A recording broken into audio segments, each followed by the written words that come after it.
Dool sa lungsod sa Bethlehem, may mga magbalantay sa mga karnero nga nagtukaw sa pagbantay sa ilang mga karnero didto sa sabsabanan. Sa kalit mitungha diha kanila ang usa ka anghel sa Ginoo ug nadan-agan sila sa kahayag sa Ginoo. Nagahadlok yun sila.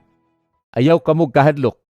Tungod kay aniya ako aron sa pagsulti kaninyo sa maayong balita nga makahatag og dakong kalipay sa tanang mga katawhan.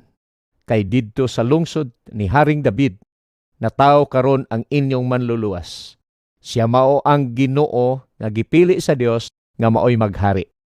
Mao kini ang timaylahan sa akong gisulti. Makita ninyo ang bata nga giputos sa panapton ug nagahigda sa pasungan.